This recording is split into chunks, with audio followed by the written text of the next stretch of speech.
Hi everyone, hope you've had a great weekend. Are you excited about the African Cup of Nations finals? Let's pray we bring the cup home. Today, News Generation, grounded for 12 hours, young people in Bimbala tell you what it's like to have to stay indoors by force. We spend time with a young business owner who makes smokes. And do you know what it means to lose your nationality? We tell you all about that in The World is Talking About. My name is Benes Abu Beidu. Stay with us.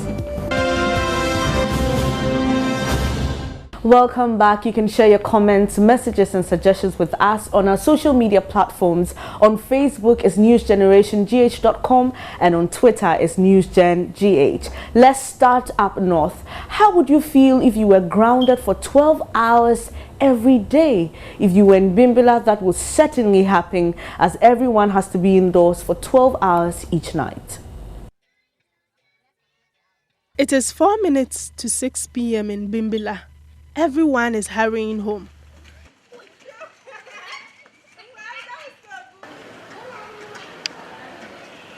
At exactly 6 p.m. a siren blares. The entire town is dead silent. Not a single person is out.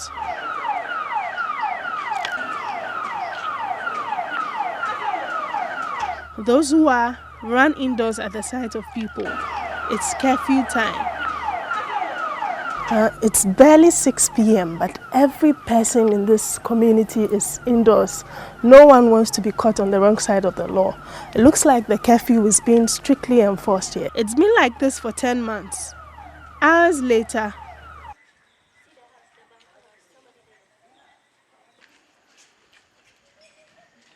now this was a ghost town for 12 hours, but suddenly it's coming back to life.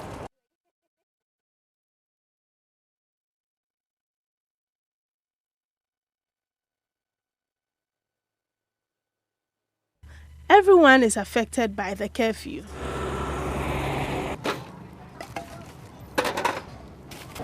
The curfew is very, very bad because we have come here to study, but because of the curfew, we have not been getting time to be study. The bland down the Yibna Chen Shikoro. The Mablan Tambor Natan the Mesh at the tone on the left. This one to the down the ship of gender, the way bang down the turn and the Mesh. Even classes like this, we want to go to classes, but because of the curfew, we can't get time to go. I have experienced. How do you feel about it? Oh, I feel sad about it. You know how it is. I don't feel the way they are doing. I don't feel comfortable for what they are doing. How does it affect you? Are you able to learn?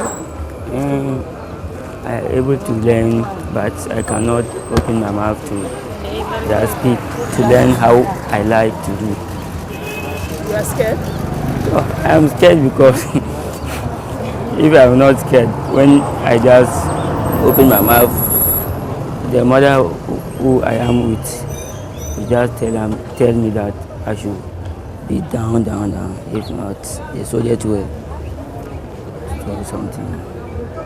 Ya ngara mu asate na wata nyela candidates ngo to chance ko ma na to kar me ko to karam yo abu gwara Isi ayent me swari sa. Isi ayent swari 6. Ti ne kura en tobio. Te sesene de aha pa. Ena anapa enwa anwumre ana ye fence. Anwumre ne kura ye ba 6. Ena ye pon 1. Sisi ayentime yesa. Se anyumre de jai kura. 6 time na beba. Wo ba 6. And I'll start to Juma. This is na yekwada. Wo be na waton ade. While the people of Bimbala want the curfew lifted, they have to keep calm and maintain the peace as a condition. But the power to lift the curfew rests with the Ministry for the Interior. I've heard of the developments in Bimbala. Those developments are very encouraging. It's an indication that normalcy is gradually returning to Bimbala. I would therefore expect the DISEC would make a recommendation to RECSEC that in view of the fact that the situation has ameliorated, has improved, the security situation has improved, they recommend that, we should relax or remove the curfew altogether. Once we get that recommendation from the RECSEC, we will not hesitate to do what they are asking us to do. The curfew was imposed on Bimbilla in March 2014 after one person was killed in a shooting incident. The shooting was set off by a disagreement over the place of burial of the late chief of the town. There has been a chieftaincy dispute in Bimbilla for 5 years.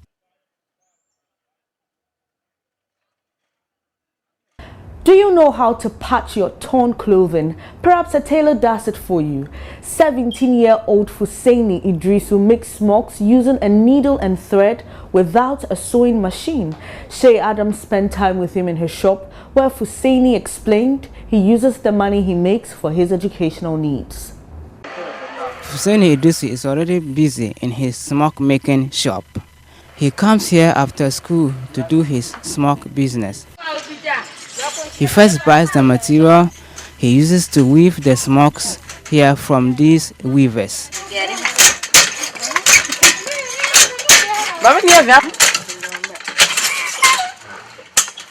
Hussein says he is able to produce one smock a day. I close to school 2 o'clock, so 3 I'm here. Getting 7, going to 8, then I close.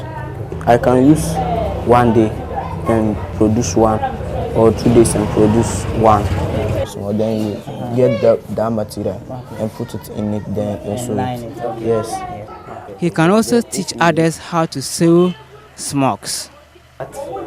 First of all, this one is not this way, it's straight one, so it's you going to let it come this way. Then if it come that way, then you use this. You gather, you make it. Yes, it's you going to gather it. You don't see this ones. It's you going to do it.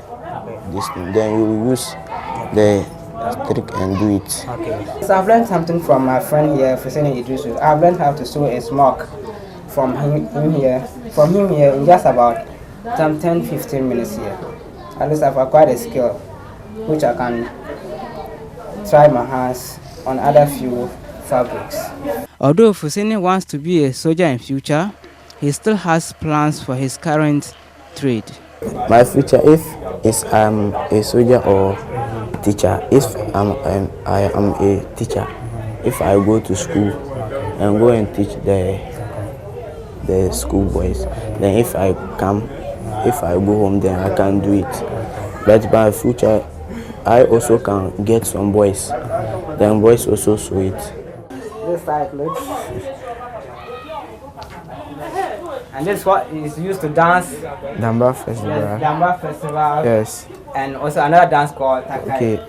Yes. He's one of the Big Six and also a founding member of the United Gold Coast Convention. Do you know about Dr. J.B. Dankwa? Yes, what's up?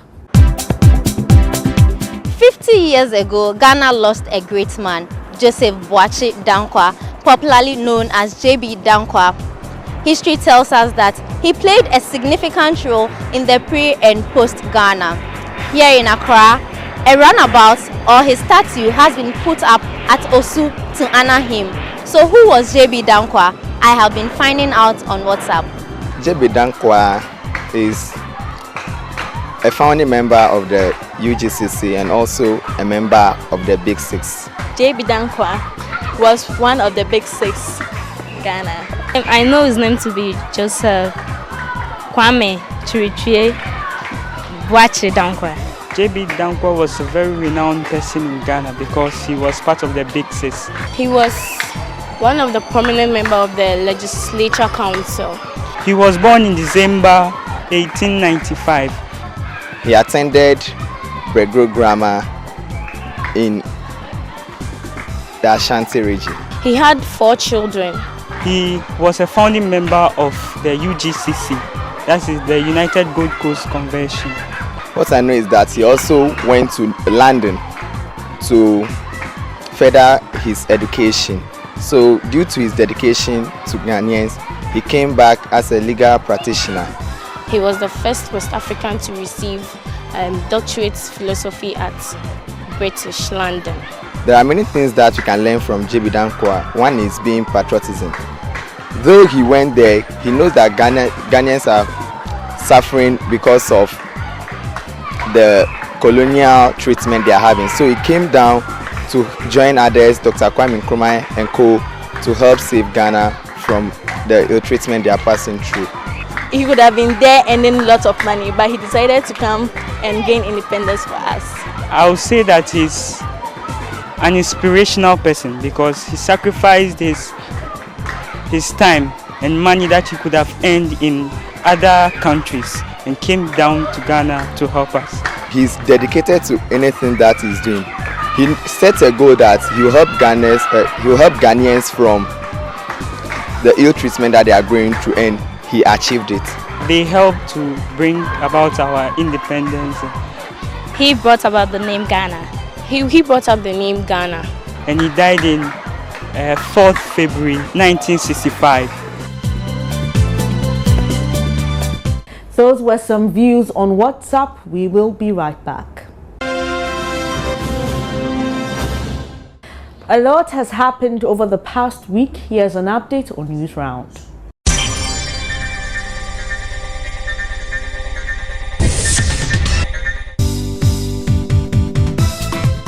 The Volta River Authority to shut down one more turbine at the Akosombo Dam to avoid damage to the plant as the water levels keep going down. The water level in the Akosombo Dam is just 5 feet above the minimum operating level. The dam was forced to shut down 2 of its 6 turbines, a major reason for the intensified load shedding. At least 1 person was killed and 4 others wounded in clashes at a prison in Kumasi City when inmates tried to escape after a fire broke out. Security officers battled with prisoners, leaving 1 inmate dead and 4 policemen wounded. The prisoners tried to escape as they were being moved from their cells after the fire broke out. Officials said the fire was caused by lightning. Some inmates are reported to have stolen the clothes of prison officers and tried to escape by scaling a wall. Inmates were also accused of throwing objects at guards. The African Cup of Nations semi-final between Ghana and host Equatorial Guinea was described as a war zone after play was suspended for more than 30 minutes because of crowd trouble. Players dug bottles thrown from the stands. Ghana fans sought safety behind the goal. Riot police used tear gas and a helicopter hovered over the stadium. When play resumed, Ghana sealed a 3-0 win to reach Sunday's final, where they will play Ivory Coast, who beat DR Congo 3-1 on Wednesday. Equatorial Guinea was fined $100,000 for the crowd trouble and was warned that a repeat of events at the stadium will result in the team being forced to play a game behind closed doors. CAF said Equatorial Guinea must also pay for the treatment of 36 injured fans. Serena Williams has ended her boycott of Indian Wells 14 years after suffering racist abuse at the tournament. She will contest the Paribas Open in California. Williams beat Maria Sharapova in the Australian Open final last month to earn her 19th Grand Slam title. She won her second Indian Wells title as a teenager in 2001. The World Health Organization says the number of new cases of Ebola went up in all 3 of West Africa's worst-hit countries in the last week of January. It is the first weekly increase in 2015, ending a series of encouraging decline in cases. The WHO says Sierra Leone registered 80 of the 124 new cases, Guinea 39, and Liberia the remaining 5. Nigeria's Council of State has decided to go ahead with presidential elections on 14 February, rejecting calls for a postponement. Nigeria's National Security Advisor had called for a delay to allow more time for voter card distribution. The country is also facing mounting attacks from the Boko Haram militant group. Pope Francis has bagged parents who smack their children, providing the child's dignity is maintained. He made the remarks during his weekly general audience at the Vatican, which was devoted to the role of fathers in the family. The Pope outlined the traits of a good father as someone who forgives but is able to correct with firmness while not discouraging the child. Some child welfare campaigners have questioned his comments. The filming of movie action sequences has been restricted by authorities in Paris following last month's attack in the French capital. Police Commander Sylvie Barneau said, "There's a problem with these action-type scenes, as the actors in uniform could be targets for terrorists, and also the actors could pose confusion for the general public during this highly sensitive period." She said the use of fake weapons and pyrotechnic effects were also banned. Tensions remain high following the attacks in January, which left 20 people dead, including 3 gunmen. Armed policemen and soldiers continue to guard sensitive sites, including synagogues, media offices, and large shopping areas.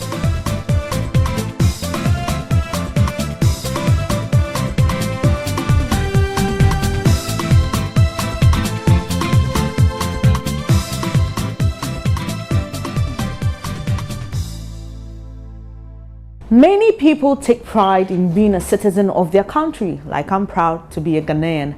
This pride may be the result of individual liberties and freedoms they enjoy, security, job opportunities, and culture and traditions. But some people at times give up their original nationalities and take another one. The decision of an Al Jazeera journalist, Mohammed Fahmy, to give up his Egyptian citizenship for his freedom has raised the question of why a state would force people to give up their nationality.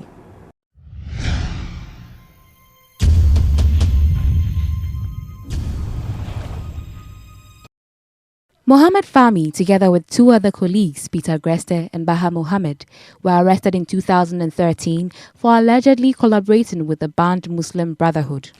They were sentenced to 7 and 10 years in prison in June 2014 in Egypt. The conviction of the 3 was condemned worldwide by human rights groups. Australian Peter Greste has already been released from prison and deported. It feels absolutely awesome to be here with my family, with you guys. But of course this is all tempered, and I'm going to say this a million times, this is tempered by a real worry for my colleagues, for Mohammed Fahmy, for Baha Mohammed, for all of the other guys that were imprisoned alongside us, the 4 others, 3 students and a businessman, and all of those who were convicted in absentia. Mohammed Fahmy was asked to give up his Egyptian nationality for his freedom, but he also has Canadian citizenship. Although Mohammed Fahmy could be released in a matter of weeks, the fate of his colleague Baha Mohammed remains uncertain, as he does not hold dual nationality. I am proud to be a Ghanaian citizen because 1. I have the right to do certain things, like to own properties, to move about freely, and to say my opinion, what I have in my mind. 2. I am proud to be a Ghanaian citizen because of our culture. We celebrate some cultures that some countries do not celebrate. And 3. Ghanaians, we are hospitable.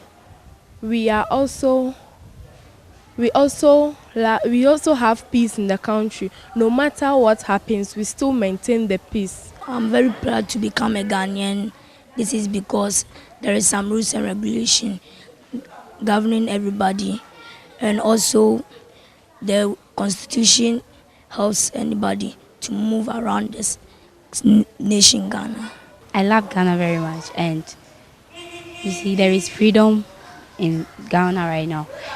Freedom and peace in Ghana, because there is freedom of education. Like, I can do everything. No one will force me to stop or nothing. Just, I love Ghana. That's why I'm proud of Ghana. Many people across the world will go to extreme lengths to defend their nationality despite conditions they may face. Being a citizen of a nation comes with responsibilities in terms of being loyal to the state, paying taxes, reporting crimes to the police, among others. Due to security reasons, there are people who are seen as a threat to a nation and are either forced to seek asylum elsewhere or give up their nationality. Sometimes, the right to reject one's nationality is not made by the individual, but rather the state for several reasons. For example, a person can be stripped of their nationality if he is proven to have revealed important state secrets to another, which affects security. If the individual is confirmed to be a member of a terrorist group, he can have his citizenship cancelled. Even committing a serious crime can lead to a person losing his nationality. So, what would you do if you are faced with giving up your citizenship for doing the right thing? First of all, I have to go to the court and challenge the decision of the government to check whether it's illegal or illegal. But I would rather leave the country to another country and settle at that place. So we asked you on Facebook what your nationality means to you, and here are a few comments. Benny Young says, my identity. Kweku, my nationality is who I am. Hashtag my root and origin. Hashtag I am African. Rashilito Mustafa says, my nationality means a lot to me. I'm proud of my country and I'm happy and confident to say I'm Ghanaian wherever I go. Ghana, I love you forever. Justice Labi Mante says, my nationality is my ideal identity of who I am. It makes me happy to be one of the people with such rich heritage. I'm proud to be a Ghanaian. Freddie Fred says Ghanaian. Those are a few comments. You can post your comments as well on our social media platforms on Facebook at newsgenerationgh.com and on Twitter at newsgengh. That will be it for this edition of News Generation. Thank you so much for staying with me. My name is Benis Abubedu. Take care. Next week I have a surprise for you, so just stick and stay so you see what I have for you. But before we go, we'll just leave you with some information you need to know about statelessness. Take care. Bye. A stateless person is someone who does not have nationality of any country. Some people are born stateless, while others become stateless over the course of their lives. Statelessness due to the dissolution of the former Yugoslavia and Soviet Union alone affected over 600,000 people. There are about 700,000 stateless people in Côte d'Ivoire, many of whom were migrants of Burkinabe descent who were not eligible for Ivorian nationality after the country's independence from France in 1960. Stateless people do not enjoy basic rights, including access to education and employment. Areas which have seen large movements of people due to war or economic migration have also been significantly affected by statelessness.